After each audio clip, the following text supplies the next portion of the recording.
Secara etiologis, kata demokrasi berasal dari bahasa Yunani kuno, yaitu demos dan kratos. Demos berarti rakyat dan kratos berarti kekuasaan yang mutlak.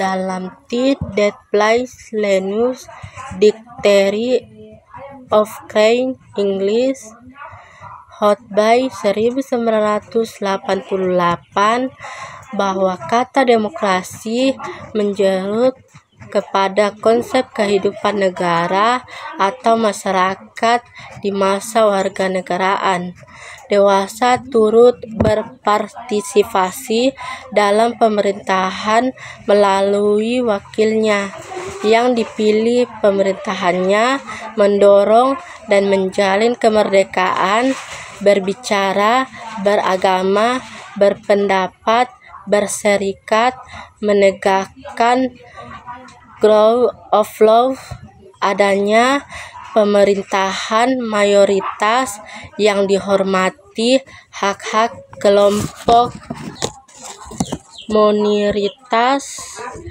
dan masyarakat yang warga negaranya saling memberi perlaku yang sama. Pengertian tersebut pada dasarnya menjerut kepada ucapan Abraham Lincoln, mantan Presiden Amerika Serikat, yang menyatakan bahwa demokrasi adalah suatu pemerintahan dari rakyat, oleh rakyat, dan untuk rakyat. Alasan diperlukannya demokrasi yang bersumber dari Pancasila. Demokrasi yang bersumber dari Pancasila diperlukan karena yang pertama, keadilan dan keseimbangan. Pancasila sebagai falsafah negara Indonesia mencakup nilai-nilai seperti keadilan sosial dan keseimbangan antara hak dan kewajiban. Demokrasi yang bersumber dari Pancasila menekankan pentingnya adanya kesetaraan dan keadilan bagi semua warga negara. Yang kedua, keberagaman dan konsensus. Pancasila menghargai keberagaman dalam masyarakat Indonesia. Demokrasi yang bersumber dari Pancasila memungkinkan partisipasi semua elemen masyarakat dalam proses pengambilan keputusan, memfasilitasi terciptanya konsensus yang melibatkan berbagai kepentingan dan pandangan. Yang ketiga, perlindungan terhadap hak asasi. Pancasila menegaskan pentingnya perlindungan terhadap hak asasi manusia. Demokrasi yang bersumber dari Pancasila menjamin hak-hak individu seperti kebebasan berpendapat, berorganisasi, dan beragama, serta menjamin perlindungan terhadap minoritas. Sebagaimana telah dikemukakan Muhammad Hatta, demokrasi Indonesia yang bersifat kolektivitas itu sudah berurat berakar di dalam pergaulan hidup rakyat. Sebab itu, ia tidak dapat dilenyapkan untuk selama-lamanya. Menurutnya, demokrasi bisa tertindas karena kesalahannya sendiri, tetapi setelah ia mengalami cobaan yang pahit, ia akan muncul kembali dengan penuh keinsyafan. Setidak-tidaknya, ada 3 sumber yang menghidupkan cita-cita demokrasi dalam kalbu bangsa Indonesia. Yang pertama, tradisi kolektivitasme dari permusyawaratan desa.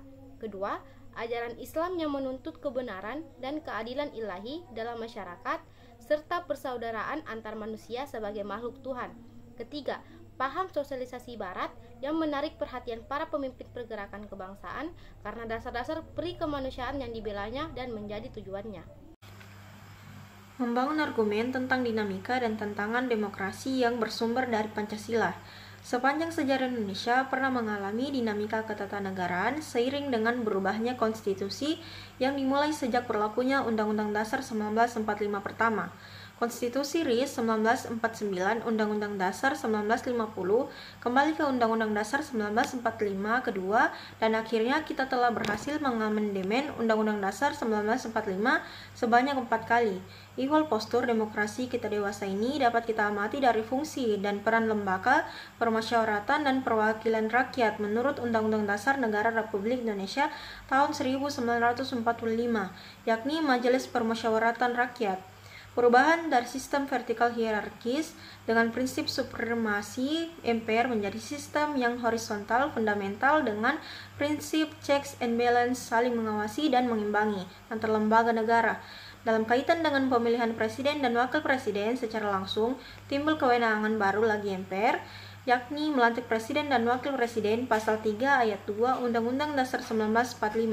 Kewenangan lain yang muncul berdasarkan ketentuan pasal 3 ayat 3 Undang-Undang Dasar 1945 adalah MPR berkewenangan memberhentikan presiden atau wakil presiden dalam masa jabatan menurut Undang-Undang Dasar.